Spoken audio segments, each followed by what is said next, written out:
if anybody is listening or anybody thinks that the best option they have is to try and intervene, don't get involved. Don't intervene in any way, shape, or form. It's not. It's dangerous for you, and it's dangerous for everybody involved. We're watching him. He's going, he still continues to go fast, and the traffic seems to be a bit more congested than it was and now he's turning off. Let's listen in. Yeah. Where's he going right now, Rick?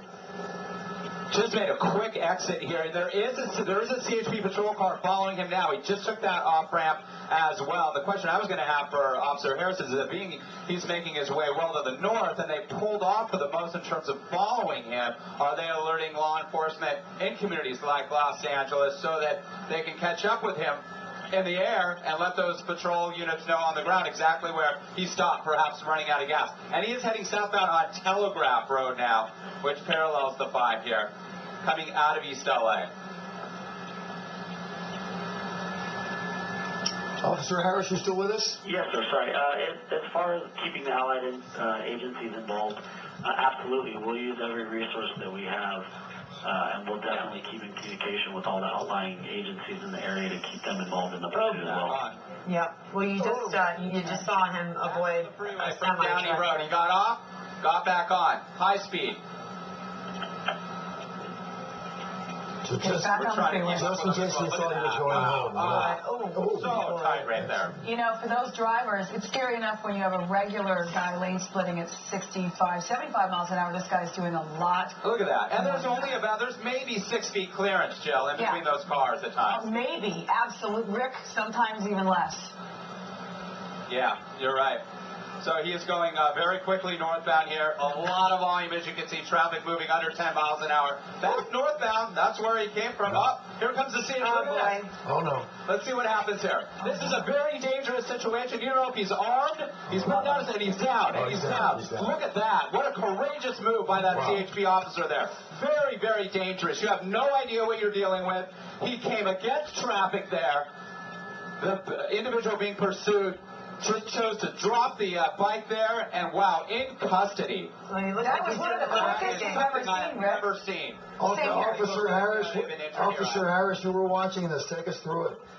Again, like I talked before, there's exigent circumstances where different resources have to be used, and a lot of times we have to go off of our instinct. Your own instinct at this point. Yes, at some moment it goes beyond training. I got to tell you, we've been covering these for almost 20 years, and that was the quickest I've ever seen. So what happens to him now, officer?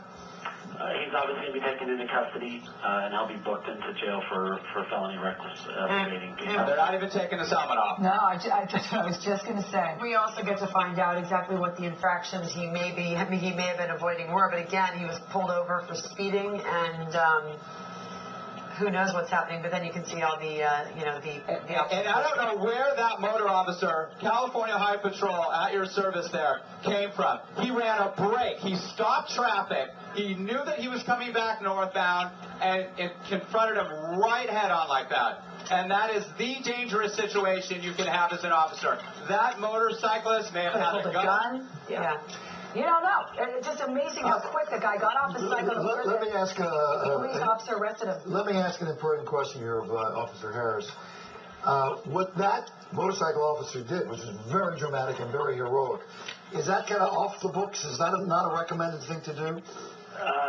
As far as it being recommended or not, everybody knows that our job is very dangerous, and sometimes we have to take that danger maybe higher than we normally would if it's going to help keep everybody else safe, and it's going to help get this guy off the road. And we are watching him trying to take his helmet off. It's not coming off very loosely, but There he is. There it is, Second younger guy. He looks like he was outfitted for riding motorcycle. Looks like that.